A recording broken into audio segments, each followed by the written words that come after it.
Thank you for joining our International Transfer Student Q&A session today. My name is Aska, and I'm one of the International Student Advisors, Immigration Specialists here at International Services for Students Office at SFU.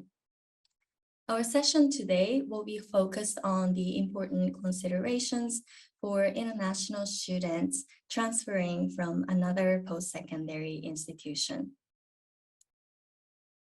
Before going over the agenda, I would like to begin by respectfully acknowledging that SFU is located on unceded Coast Salish territory, the traditional territories of the Musqueam, Squamish, Tsleil-Waututh, Coquitlam, and Kazi nations.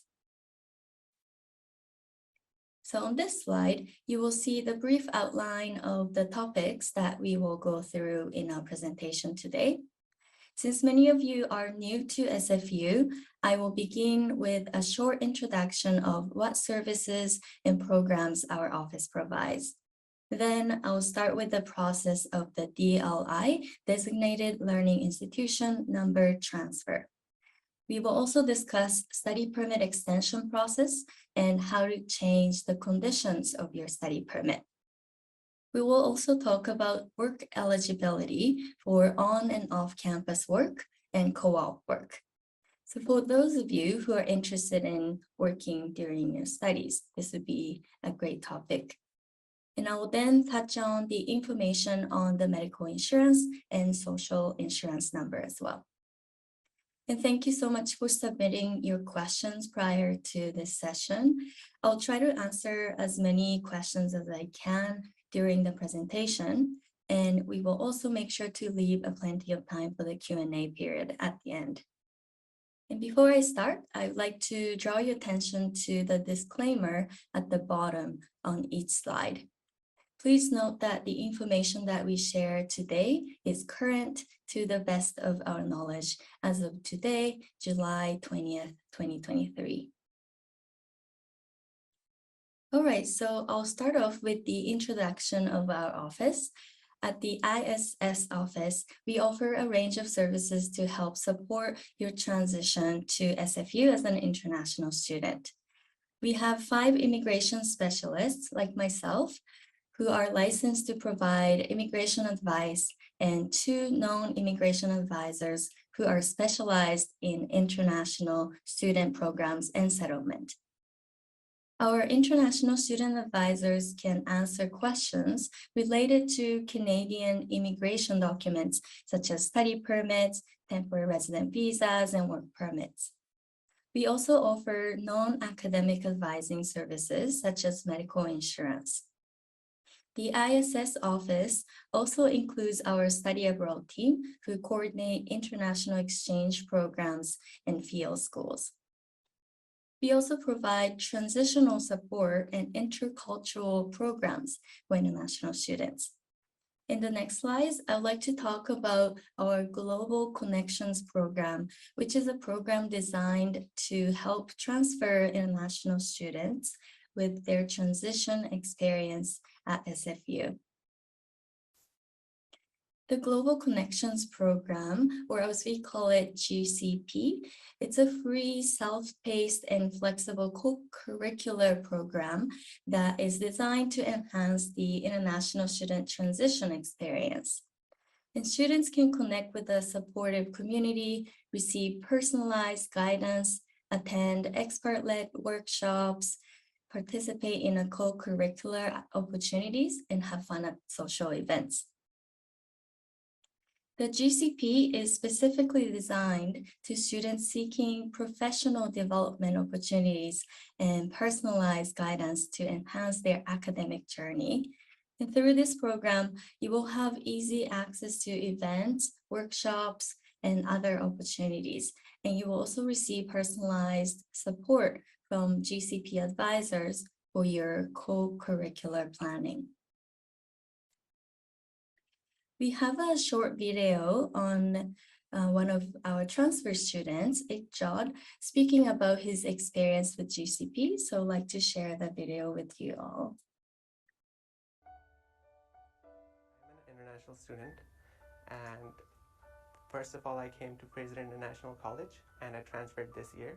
So this is my third. It was a lot to take in since it's a huge university. I was not used to being in a classroom with about 200 people, and it was really hard to reach out to the professors, like talk to other people and make friends. And this program has helped me a lot to get out of my shell a little, because for the first semester at SFU, all I did was come to school, study, and then go home. Always reach out to them and ask them questions about what are the ways that I can get engaged, like what are the ways I can start volunteering.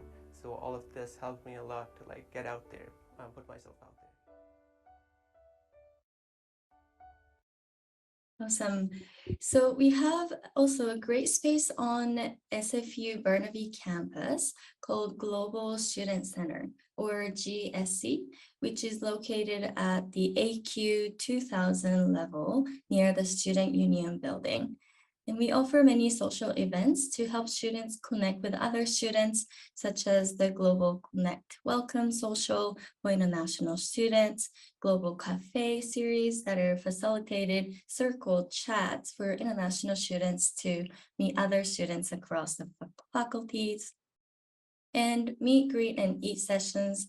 They are safe and inclusive spaces for students to hang out and meet new people, engage in creative activities like crafts and games. So if you'd like to learn more about the Global Connections program, please visit our website here. And if you have any questions about the program, please email the sfu_global@sfu.ca. And if you can also follow us on Instagram to stay up to date on our events and sessions, that would be great. And the applications will be open in early August. All right, so that is for the introduction of services and programs. So let's jump right into our main topics today. And before we talk about the topic today, I would like to remind you that the information we're providing today is purely from the immigration perspective. Since I'm not an academic advisor, I will not be able to provide any academic advising or course planning, program requirements, and other academic related topics. So if you have any academic related questions, it will be best to contact an academic advisor from your department. So we'll first talk about your study permit and the DLI transfer. Since you're transferring from another post-secondary institution in Canada, I believe you already have a study permit. And generally speaking, if you are transferring to SFU from another designated learning institution or DLI, you may continue to use the same study permit to study at SFU if your study permit is still valid. But you must make sure that your study permit does not have any restrictions that would prevent you from studying at DLIs that are not listed on the study permit. If your current study permit is expiring within, let's say, 4 to 5 months from now, then it is a good idea to apply to extend your study permit so you can continue studying. Either way, you are required to notify IRCC, or Immigration, Refugees and Citizenship Canada, about the change of the schools by completing an online process called the DLI transfer.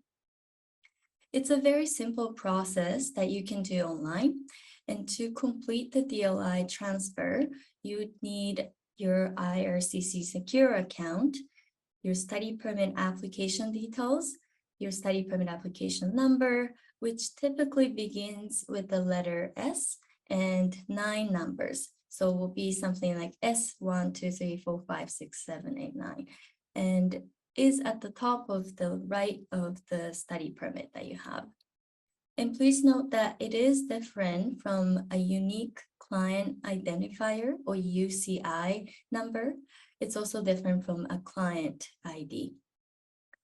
So SFU's DLI number is the one that starts with an O, okay? And then you also need your student ID. and then the start date at SFU, which is the first day of classes. So if you're starting your classes in the fall term, then it will be September 6th, 2023. And to complete the DLI transfer, you would need to first sign in to your account. And this is the account that you log into to apply for your immigration documents.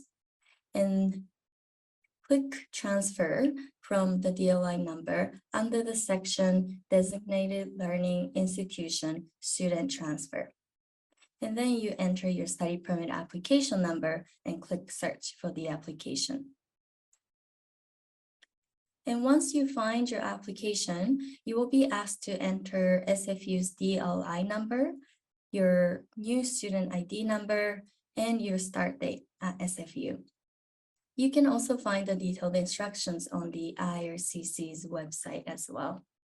And if for some reason you're not able to find your study permit application, it is possible that your application is currently linked to a different IRCC account, such as your agent who helped you with your study permit application.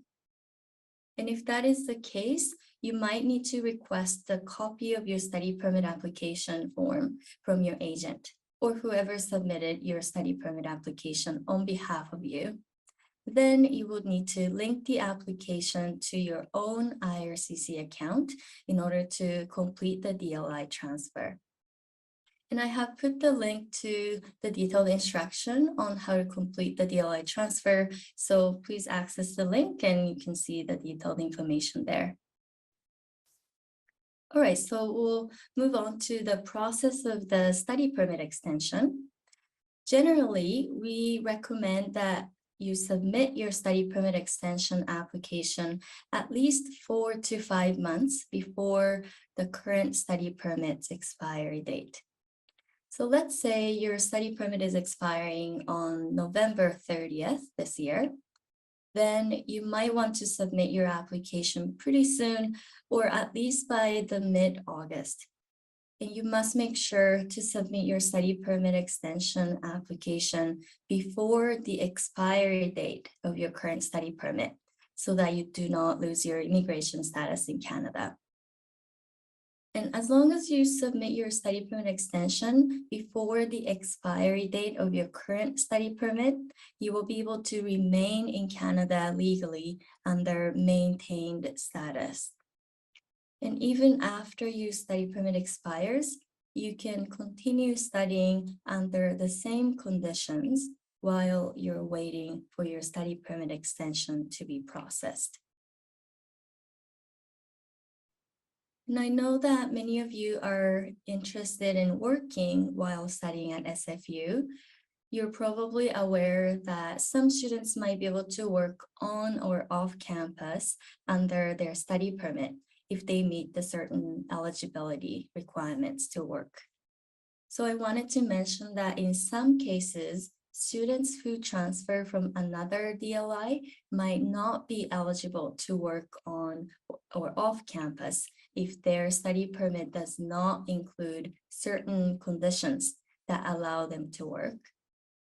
This condition typically appear on a study permit as may work or accept employment on or off campus if meeting eligibility criteria. If you're interested in working on or off campus while studying at SFU, but your study permit does not have a work authorization statement, you will need to apply to change the conditions of your study permit. The change of conditions application process is the same process as applying for your study permit extension. And it's important to know that this process is not considered amendment of your study permit.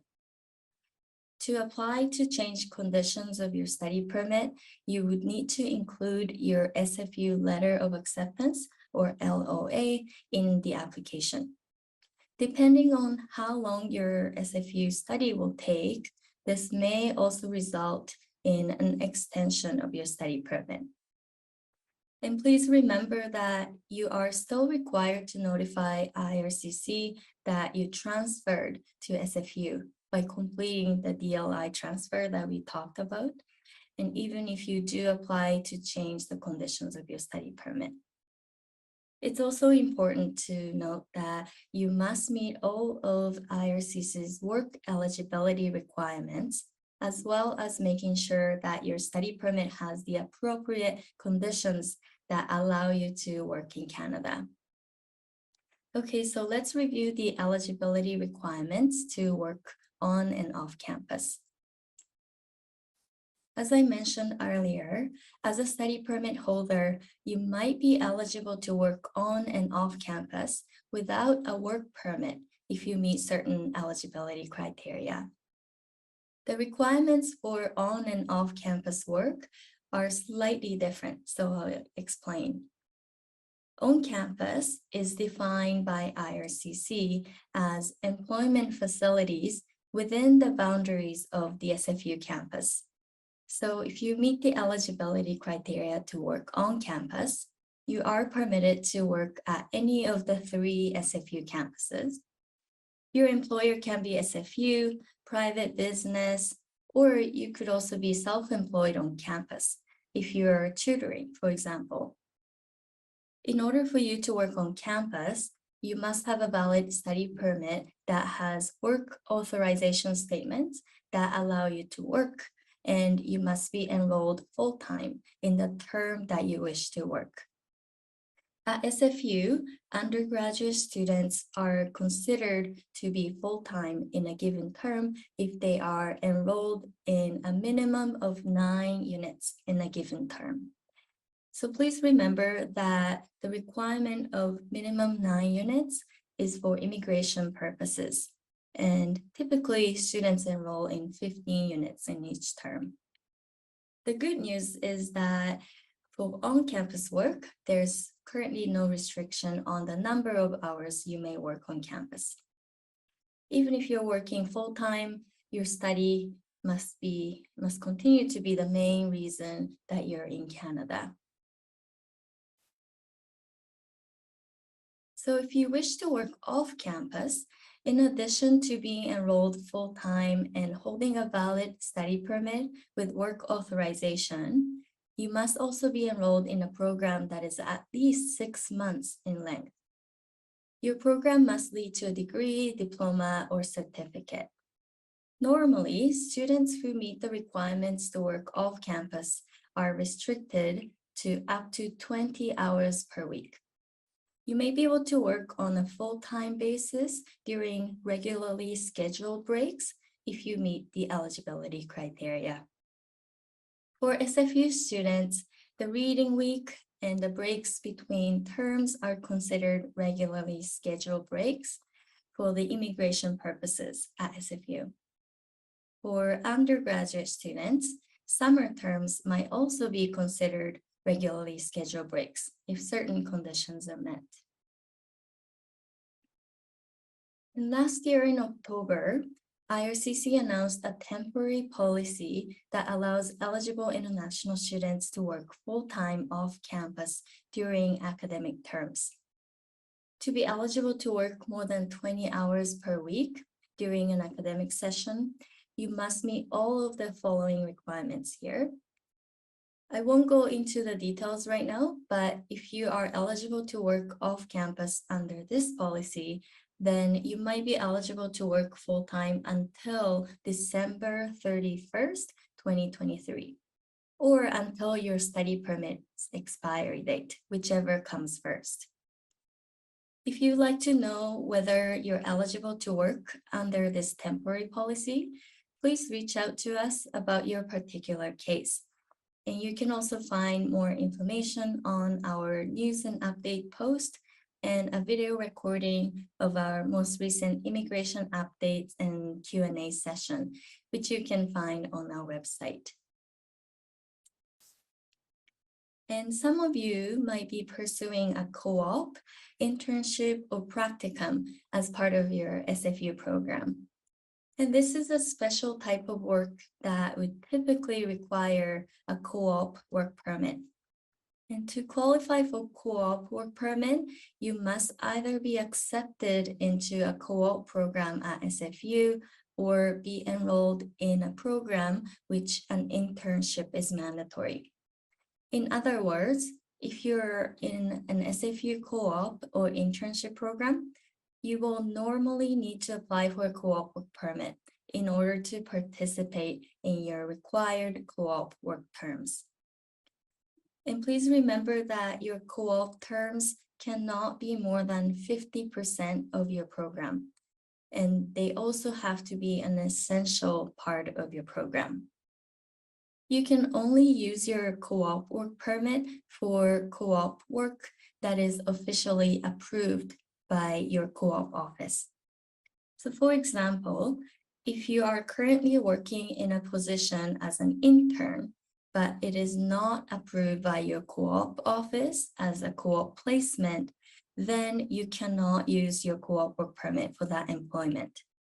In this case, you may be eligible to work under your study permits on or off-campus work authorization if you meet the specific requirements. Another thing I would like to note is that if you are enrolled in a full-time SFU co-op placement or approved internship or practicum, you are considered to be studying full-time for immigration purposes during that term. If you have questions or if you'd like to know more about the SFU's co-op programs, I would recommend that you reach out to your department's co-op coordinator. And if you'd like to know how to apply for a co-op work permit, we have many great resources on our website, so please contact us and we can help you.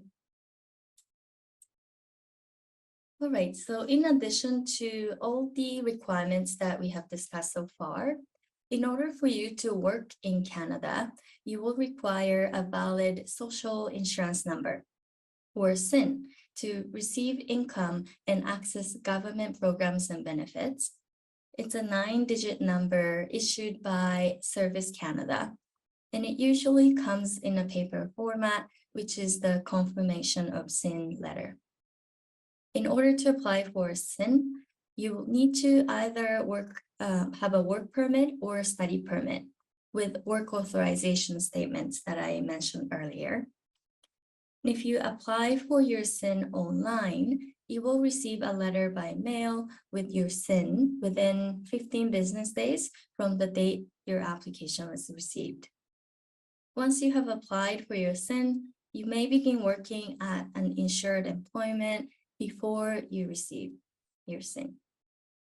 Since your SIN expires on a date provided on your study permit or work permit, when your linked permit expires, you would need to submit your new permit to update the expiry date of your SIN.